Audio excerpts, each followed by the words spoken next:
Hi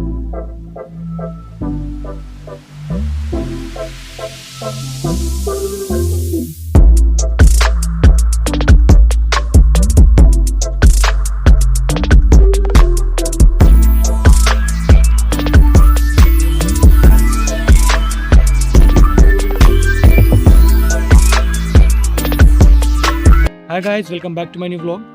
guys, जो हमारे BMS doctors होते हैं, जो भी अभी बीएमएस स्ट्रीम में आए हुए हैं या फिर जो पहले से ही यहाँ पे इस स्ट्रीम में हैं, तो उनका ये बहुत क्वेरी होती है कि उनकी जो फ्यूचर में पेशेंट्स का स्कोप कितना होगा, कैसी क्लिनिक होगी, उनकी लाइफस्टाइल कैसी होगी। ये काफ़ी क्वेरी का सब्जेक्ट होता है। तो उसी को सॉल्व करने के लिए जो हमारे प्रोफेसर हैं फिजियो के, डॉक्टर आशीष सर, तो उनकी क्लिनिक पर आज हम जा रहे हैं। हमने उनसे परमिशन ली।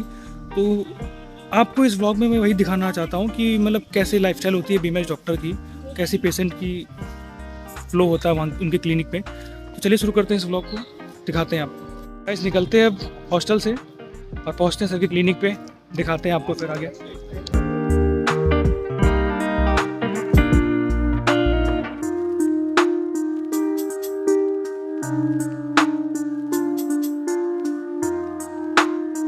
गाइस, जो सर का क्लिनिक है वो कि यही कैंटोनमेंट हॉस्पिटल के पास, यहाँ से आप लेफ्ट लेंगे तो इसी रास्ते में सर का क्लिनिक है। तो चलते हैं, दिखाते हैं आपको सर का क्लिनिक। देख सकते हैं वहाँ पे आप, सर का होल्डिंग लगी है वहाँ पे। तो गाइस, सर का जो क्लिनिक है वो इस गली के अंदर है। तो चलते हैं, अभी देख सकते हैं काफ़ी गाड़ियाँ खड़ी हैं यहाँ पे भी। अभी सर का टाइमिंग तो हुआ नहीं, लेकिन पहुंच गया पहले। और ये है सर का क्लिनिक। चलते हैं अंदर। फाइनली हम आ गए हैं क्लिनिक के अंदर।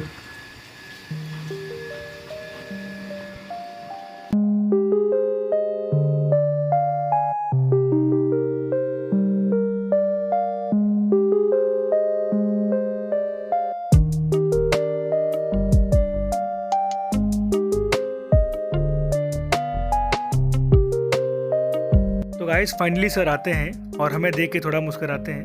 अभी सर पेशेंट देख रहे होते हैं, इसलिए हम थोड़ा वेट करते हैं। इसके बाद जाते हैं सर के केबिन में उनका इंटरव्यू लेने। तो गाइस, हम सब आए हैं आज सर का इंटरव्यू लेने के लिए।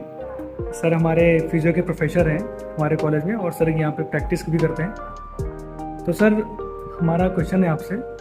सबसे पहले सर, जो आपने यूजी पीजी सर कहाँ से किया? मैंने यूजी किया है स्टेट आयुर्वेदिक कॉलेज लखनऊ से। 2000 में यूजी कंप्लीटेड है मेरा, और एमडी मेरा फिजियोलॉजी से है। ये हमारा 2004 में कंप्लीट हुआ है। और देन तब से मैं यहीं पर ही हूँ, लखनऊ में। आरएसी लखनऊ से मेरा यूजी भी है और आरएसी लखनऊ से पीजी भी है। सर, आपका प्रैक्टिस एक्सपीरियंस जो है वो सर यूजी से लेके अभी तक कितना रहा है सर? आप कब से प्रैक्टिस कर रहे हैं? एक्सपीरियंस है वो इस तरह से, उसके पीछे थोड़ी सी स्टोरी है। जी सर। कि जब मैं यूजी कर रहा था, तो यूजी करने के बाद मुझे था कि यार एमडी में बीएचयू का एग्जाम दिया मैंने, और बीएचयू का एग्जाम देने के बाद मेरा सिलेक्शन नहीं हुआ। सेटबैक था लाइफ का, जब और भगवान चाहता होगा जी। लेकिन जैसे ही मैं बीएचयू का एग्जाम दे गया, मेरा इंटर्नशिप खत्म होने का टाइम नजदीक आने लग गया था। और इंटर्नशिप खत्म मेरे को एचओशिप कॉलेज में मिली। तो एचओशिप जब कॉलेज में मिली तो मेरे को उसी दौरान हो गया था कि मेरे को प्रैक्टिस स्टार्ट कर देनी है। और प्रैक्टिस स्टार्ट करने के लिए मैंने जैसे ही एचओशिप में एंट्री दिया है और प्रैक्टिस के स्टार्ट करने क्लिनिक खोलने का प्रोसीजर शुरू कर दिया था उसी समय से। जी सर। मीनवाइल लखनऊ पीजी का एग्जाम होना शुरू हो गया था। तो लखनऊ पीजी एग्जाम दिया मैंने जी। और इत्तेफाक की बात है, जिस दिन मेरी लखनऊ पीजी का सिलेक्शन हुआ है उस दिन मेरे क्लिनिक की ओपनिंग हुई। तो मतलब मेरा पीजी का कॉलेज में लखनऊ में आया हूँ और सेम डे ही मैंने क्लिनिक भी ओपन किया था। मतलब ऑलमोस्ट हमारा क्लिनिक 2000 से ओपन है जी सर। और आज ऑलमोस्ट 23 इयर्स हो गए। सर, जैसा कि आपने बताया कि 23 इयर्स आपको आयुर्वेद प्रैक्टिस करते करते हो गया है। तो sir, as a BMS student मेरी एक क्वेरी है सर कि स्कोप ऑफ आयुर्वेदा क्या है सर? आयुर्वेद में स्कोप यंग जनरेशन के लिए जो अभी निकल रही है, तो उसके लिए सर क्या है? फिर एक कहानी बताऊंगा। जब मैंने 2000 में प्रैक्टिस स्टार्ट करी थी, तो प्रैक्टिस ये सोच के चली थी कि मेरे को भी जो क्वेश्चन आपके दिमाग में वही मेरे भी दिमाग में था। मैं आयुर्वेद को बहुत अच्छा मानता था, लेकिन प्रैक्टिस करते वक्त मेरे को लोगों ने डराया कि आयुर्वेद की प्रैक्टिस चलती नहीं है भाई, तू आयुर्वेद की प्रैक्टिस करेगा तो चल नहीं पाएगी। तो और मेरा यूजी खत्म हुआ था तो मुझे था कि अब कैसे करके पैसे आने चाहिए। तो जो मैंने पहला क्लिनिक खोला था 2000 में, वो क्लिनिक मैंने एलोपैथ खोला था। और एलोपैथ क्लिनिक मैंने खोला था बहुत दूर स्लम में जाकर के, जबकि मेरे पास यहाँ सदर में स्पेस था, सब कुछ था, लेकिन दिमाग में एक डायलेमा था कि नहीं यार मैं सबके सामने कैसे फेस करूंगा। जिस जगह रहता हूँ वहाँ बताऊँ कि यार मैंने आयुर्वेद से एमडी किया हुआ है, मैं तो एमडी डॉक्टर बनने के मूड में था, मैं एलोपैथ की तरह से करना चाहता था। तो एज ए एलोपैथ की तरह से मैंने अपने मॉडर्न वाला क्लिनिक खोला था और 2 साल तक मैंने मॉडर्न प्रैक्टिस करी है। और उस प्रैक्टिस का सेटबैक रहा, ड्रॉबैक रहा कि वो जो महीने का मेरा किराया था 700 रुपए, वो शायद मैं 2 साल तक नहीं निकाल पाया, एक भी महीना। और फिर उसके बाद जिस जगह मैं आज बैठा हूँ, फिर मुझे लगा कि नहीं यार मैं शायद किराया नहीं निकाल पा रहा हूँ। तो 6 महीने मैंने यहाँ भी आयुर्वेद की प्रैक्टिस करके एलोपैथ प्रैक्टिस करने की कोशिश करी। यहाँ रेंट देना नहीं था मेरे को, और उस 6 महीने में आप इमेजिन नहीं कर पाओ, सिर्फ 30 रुपए आए थे, वो भी सिर्फ एक बीपी नपाने के। मतलब पूरे 6 महीने में मॉडर्न की प्रैक्टिस का बोर्ड लगा के बैठा रहा। एमडी डॉक्टर आशीष अग्रवाल लगाया मैंने। मेरे पास 6 महीने कोई पेशेंट, 2.5 साल पूरे हो चुके थे मेरे को, अब कीड़ा पकड़ाया, मेरी एमडी खत्म होने वाली थी 6 महीने में, अब क्या किया जाए। तो फिर मैंने जो स्टार्ट लिया, मैंने कहा अब छोड़ो, जो हो तुम वही दिखाओ दुनिया को, और जिसमें तुम्हारी ईमानदारी है, जिसमें तुम बहुत अच्छा कर सकते हो। तो मैंने उसके लिए बाहर, मेरे उस समय पेंटिंग का जमाना था, तो बोर्ड रंगवा रहा था बाहर लगाने के लिए। तो बड़ा बड़ा लिखा है मैंने आयुर्वेद विशेषज्ञ, उसमें नीचे छोटा लिखा है डॉक्टर आशीष अग्रवाल, मतलब मैं दिखाना था आयुर्वेद से कुछ हो सकता है। तो आयुर्वेद विशेष लिखाया, और बोर्ड वो पहले पेंट वाला करता, तो वो पेंटर जो था वो बाहर बोर्ड रंग रहा था। और वो शाम होते होते मेरे को, वैसे कॉलेज से वापस आया हूँ, मतलब एमडी कर ही रहा था, क्लिनिक के बाहर मेरी लाइन लगी थी जो मैंने आज तक नहीं देखी थी। मतलब जैसे ही आयुर्वेद विशेषज्ञ का बोर्ड लगा, लोग उससे पूछे पेंटर से, और कोई ऐसा नहीं वो पूछे चले गए, वो सब आके बैठ गए पहले से ही कि कहाँ है डॉक्टर साहब मेरे को बताओ। और क्लिनिक खुला भी नहीं था, क्लिनिक बाहर वो पेंटिंग कर रहा था, उसने कहा यहाँ जाके बैठो आप, और मेरे पर लाइन लगी हुई थी। और जो 6 महीने मैंने यहाँ पे रनिंग किया क्लिनिक, वो 2 साल का जो 700 रुपए किया था, उससे कहीं ज्यादा मैं 6 महीने में निकाल के आ गया। और फिर तब से तो हमारा फिर तो कोई कह ही नहीं था। फिर इसी के पैसे से मैंने कार भी लिया, मतलब मैंने एमडी का पैसा छूना बंद कर दिया था। मेरा कार का जो किस्त चला था, मतलब वो 6 महीने का मेरा अर्निंग था कि मेरे को कार की किस्त देनी है। तो पहले 10 दिन का टारगेट रखा था कि कार की किस्त मेरे को 10 दिन में निकालनी है। तो 9,000 समथिंग कार की किस्त आती थी, तो मैं जितने पेशेंट आए थे 9 दिन तक, वो 10 दिन में मेरे को फर्स्ट 10 दिन में वो कार की किस्त निकाल देता था। मतलब ये स्थिति थी, कार की किस्त मेरे को निकाल देनी है, देन फिर अर्निंग्स मेरे को। तो एमडी का पैसा छूना बंद कर दिया उस समय मैंने। फिर जितने भी खर्चे होते थे एमडी में बहुत सारे पैसे मिलते थे उस समय, सारे खर्चे मैंने जीरो करे थे। तो एमडी का पैसा बैंक में पड़ा था, सारे खर्चे क्लिनिक से निकाल होने शुरू हुए। और वो 2002 की बात बता रहा हूँ मैं। तो आराम से कार अफोर्ड कर ली मैंने, पूरे जितने मेरे लाइफस्टाइल के खर्चे थे वो सब मैनेज कर लिए बिना एमडी के पैसे छुए। तो ठीक थी अर्निंग फिर तो उस समय, और फिर वो कभी ड्रॉबैक आया नहीं। देन फिर आज तो मेरे पास अच्छा खासा स्पेस है, कुछ भी कर सकता हूँ। सर मुझे आपको ये पूछना था कि बहुत सारे बच्चे पूछते हैं कि आयुर्वेदा का स्कोप क्या होता है। A1 सोच के रखा था कि मुझे क्लिनिक करना है। तो सबसे पहला स्कोप जो अच्छा है, आप अपना क्लिनिक सेटअप करो, और क्लिनिक सेटअप करोगे तो आपको अपने क्लिनिक के आप खुद मालिक हो। जितना आप मेहनत करोगे उतनी ज्यादा अर्निंग्स मिलेगी। भाई आप किस लिए काम करोगे, जितनी ज्यादा अर्निंग मिले उतना अच्छा है। तो पहला स्कोप तो आप आयुर्वेद करके निकलो, सबसे पहले टारगेट करके भाई क्लिनिक खोल लो। क्लिनिक खोलोगे, जितने ज्यादा मेहनत करोगे उतनी ज्यादा अर्निंग मिलेगी। पहला क्लिनिक खोल सकते हो। सेकंड स्कोप है, सपोज दैट आपने कहा कि भाई हमको क्लिनिक के अलावा कुछ काम करना है, हमें एकेडमिक्स में जाना है, हमें पढ़ाने के लिए जाना है। तो अगर पढ़ाने के लिए जाना है तो आपको फिर एमडी करना पड़ेगा, पोस्ट ग्रेजुएशन जरूरी है। अब पोस्ट ग्रेजुएशन करना है तो अभी नीट का एग्जाम होने लग गया है, जैसे वैसे आयुष पीजी का भी एग्जाम होने लग गया, तो आपको पीजी क्वालिफाई करनी पड़ेगी, और फिर आप उस पीजी को करोगे। पीजी करने के बाद आप किसी भी कॉलेज में जाके लेक्चरर बन सकते हो, रीडर प्रोफेसर, एकेडमिक्स में जा सकते हो। तो ये एक ऑप्शन मिल जाएगा आपको। दूसरा ऑप्शन है कि आपने सपोज पीजी नहीं किया है, तो आप बीएमएस करने के बाद आपको मेडिकल अफसर की डायरेक्ट एंट्री है। लोक सेवा आयोग से आप जाओगे, लोक सेवा आयोग में आप भरोगे, तो क्लास 2 गेजेटेड अफसर की पोस्ट पे सीधी एंट्री आपकी मेडिकल अफसर के पद पे होगी। तो मेडिकल अफसर आपके 2 टाइप के बनते हैं, एक तो आयुर्वेदिक मेडिकल अफसर बनते हैं, उसमें एमओ आयुर्वेद के नाम से आपको रहेगा। एक बनते हैं एमओसीएच, मेडिकल अफसर कम्युनिटी हेल्थ, तो उसमें आपको प्राइमरी हेल्थ के साथ कम्युनिटी हेल्थ सेंटर्स बने हुए गवर्नमेंट के, तो उसमें आप मेडिकल अफसर की तरह से आप जॉब कर सकते हैं। ये क्लास 2 गेजेटेड अफसर की पोस्ट है, तो क्लास 2 गेजेटेड अफसर का स्केल जो होगा वो इस समय चल रहा है करीब 80,000 के समथिंग चल रहा है, तो वो आपको मिलना शुरू हो जाएगा। सेम पे स्केल लेक्चरर का भी है आपका, तो अगर आप एमडी करके निकलते हो तो लेक्चरशिप मिल जाएगी आपको किसी भी कॉलेज में, आप तो पे स्केल उसका, क्योंकि सेकंड हमारा क्लास 2 गेजेटेड अफसर की पोस्ट है, तो आप वहां पर आप लेक्चरर बन सकते हो। उसके अलावा आपका रिसर्च फील्ड में भी आ सकते हो। सपोज आप CCRS का एग्जाम होता है, मतलब एग्जाम क्वालिफाई करने पड़ेंगे, तो CCRS का एग्जाम होगा तो आप वहां भी जाओगे तो रिसर्च ऑफिसर की पोस्ट रहती है, वो भी क्लास 2 गेजेटेड अफसर की पोस्ट है आपकी, तो वहां पे आप एंट्री ले सकते हो। इसके अलावा अगर आपने MD द्रविड़ से किया हुआ है तो जितनी फार्मेसीज हैं उन सब में एक बंदे को चाहिए रहता है, वो हायर करते हैं MD द्रविड़ और MD रसशास्त्र, तो आप किसी भी फार्मेसी में एज एम्प्लॉय वर्क कर सकते हो। आप अपनी खुद की फार्मेसी भी खोल सकते हो, अगर आपका इंटरेस्ट आयुर्वेद में करने का है आप खुद की फार्मेसी खोलो, वहां से आपकी अर्निंग्स आ जाएंगी। तो ये स्कोप अच्छे स्कोप है आपके, अभी ऐसा कुछ दिक्कत नहीं। पुराने टाइम पे मतलब कि नहीं आयुर्वेद में कुछ भी स्कोप नहीं रखा हुआ, अभी तो बहुत अच्छा स्कोप आ गया, गवर्नमेंट बहुत प्रमोट कर रही है आपको, तो आप इजिली अप्रोच कर सकते हो। अभी पहले हमारे टाइम में जब मैंने क्लिनिक खोला था तो पतंजलि कहीं भी नाम नहीं था, ठीक है। अब तो हम क्लिनिक जब खोला हुआ तो हमारे कई सारे क्लिनिक खोल के बैठे हुए हैं, और एक बहुत बेसिक लॉजिक है आपका, जितनी भी दुकानें होती है मंडी में पता चलती है। कभी देखा होगा आपने कि जो ज्वेलर की शॉप ज्वेलर मंडी में बहुत चलेगी, कपड़े की शॉप कपड़ा मंडी में बहुत चलेगी, चलती है ऐसा। तो आप भी जितने ज्यादा आयुर्वेद के लोग क्लिनिक करेंगे उतनी ज्यादा पब्लिक अवेयर होगी और उतनी ज्यादा अर्निंग्स बढ़ेगी आपको। तो मैं तो यही आपको कहना चाहूंगा कि आप खुद क्लिनिक खोलो, ताकि जितने ज्यादा क्लिनिक दिखाई पड़ेंगे लोग आपके लिए आएंगे नहीं, ये आयुर्वेद डॉक्टर भी होते हैं। तो बस जैसे मैंने किया था वैसे आप भी स्टार्ट करो। सर एक क्वेश्चन मेरा और था सर, जैसे कि आप जब से आपने MD कंप्लीट किया है अपना, तब से आप एकेडमिक में भी है, असिस्टेंट प्रोफेसर रहे, सर एसोसिएट प्रोफेसर भी रहे आप, अब आप प्रोफेसर हैं, तो सर आपने कैसे बैलेंस किया क्लिनिक और पढ़ाना सर?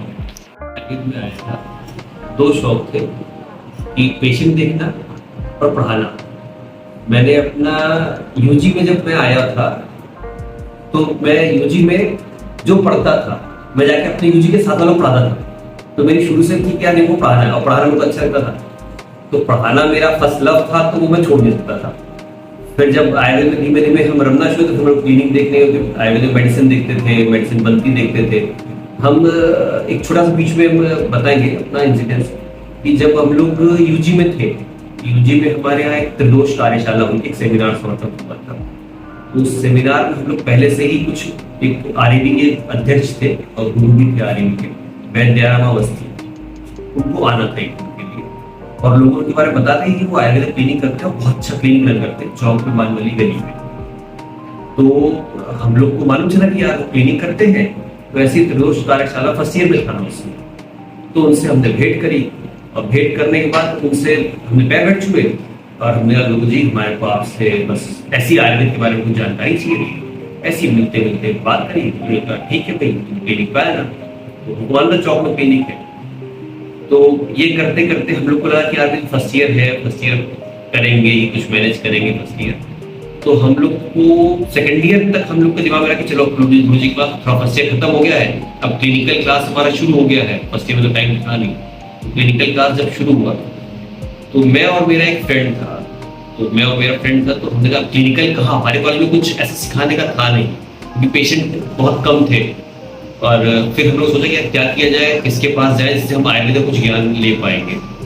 तो फिर वही क्लिक किया कि भाई गुरु जी से मिले, तो उन्होंने कहा था कि हाँ हमारे पास आना। और जब हम उनके पास गए तो इत्तेफाक का दिन था कि हम दोनों को गर्लफ्रेंड थी, हम थे और हमारे फ्रेंड था प्रतीक गुप्ता। तो हमने कहा क्या किया, 14 फरवरी का दिन था, सब लोग घूम रहे थे, तो हमने एक काम करते कोई एक गर्लफ्रेंड पकड़ते, तो हम गुरु जी के पास पहुंच गए। तो 14 फरवरी को हम गुरु जी के पास पहुंचे, उनके पैर छुए और वहां पर हम बैठे, उनसे हमने कहा गुरु जी हमें आपके पास आना है। और 14 फरवरी रात पढ़नी थी, क्योंकि हमारी गर्लफ्रेंड नहीं है कोई भी हमारी। तो कहा अरे क्या तुम सोचो किस क्लास में हो? तो कहा गुरु जी BA सेकेंड ईयर में है। तो कहा हम मालूम है तुम कौन है? मैंने कहा मुझे पता है आप मुझे REB के। कहते हमारे पास MD करने के बाद PhD करने बच्चे आते हैं, मतलब UG फिर MD और उसके बाद PhD करने हमारे पास आ रहा है, और तो हम UG भी कंप्लीट नहीं कर पा, हमारे चले आओ, जाओ भाग जाओ, नहीं आना हमारे पास, बाद में टाइम नहीं है, क्योंकि हम अष्टांग संहिता लिखवा रहे हैं, तो उन्होंने लिटरली हमको भगा दिया और पैर भी नहीं छूने दिया। नहीं, पैर नहीं छूना अंदर कोई भी हमारे, हम पैर नहीं छुआते किसी भी स्टूडेंट से, और जब टाइम होगा तब मत आना। अब 1-2 महीने बाद हम लोग को बड़ा खराब लगा, हमने कहा यार भगा दिए तो ठीक है, हम लोग बेशरम बन गए थे, हमने कहा लात पढ़नी है। फिर हम लोग 1.5-2 महीने बाद फिर पहुंचे,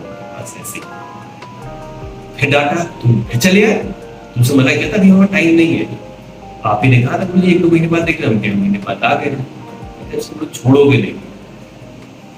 तो फिर उन्होंने कहा ठीक है तुम लोग आओ हमारे पास, संडे मत आना बिल्कुल भी, और आओगे 2 शर्तें हमारी हैं, हमारा जहाँ दवा मैन्युफैक्चरिंग होती है वहां नहीं जाओगे बिल्कुल, और दूसरी बात हमारे बगल वाली चेयर पे नहीं बैठोगे, ये स्ट्रिक्टली मना है, क्योंकि बगल वाली चेयर हमारे एमडी वाले बच्चों के लिए है, उस पर तुम लोग कभी भी नहीं बैठोगे।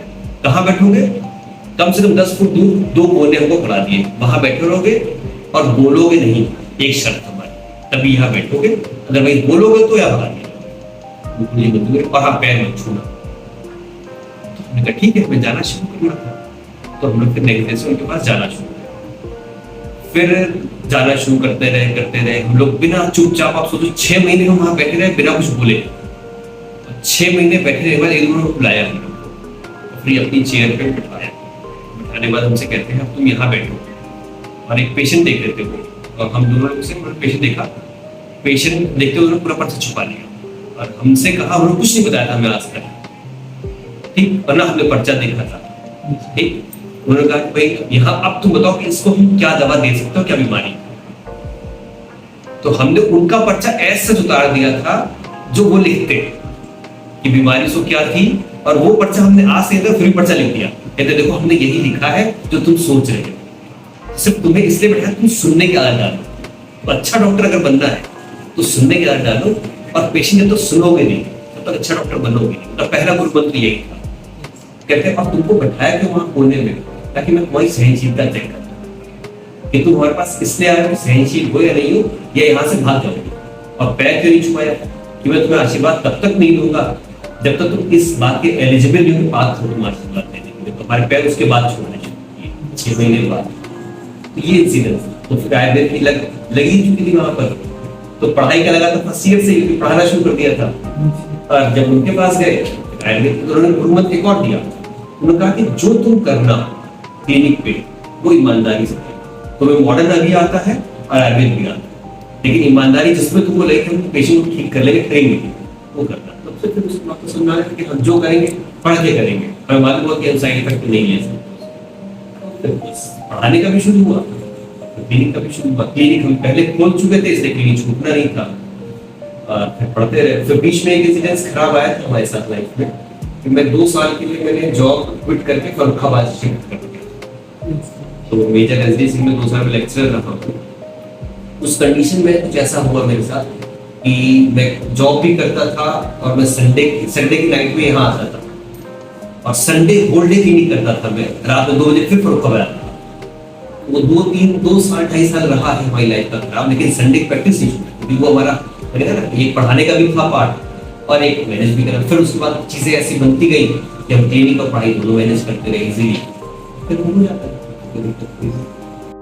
तो आज थे हमारे साथ लखनऊ के जाने माने आयुर्वेद चिकित्सक डॉक्टर आशीष अग्रवाल सर, और उनके साथ सवाल जवाब का सिलसिला हम लोगों ने आज खत्म किया है। और गाइस, आप लोगों की जो भी क्वेरीज हो, जो भी प्रश्न हो आयुर्वेदा से रिलेटेड, वो आप डालिए, हम लोग नेक्स्ट वीडियो में कोशिश करेंगे कि उन सब समस्याओं का और प्रश्नों का हल आपको दे सकें। Thank you so much.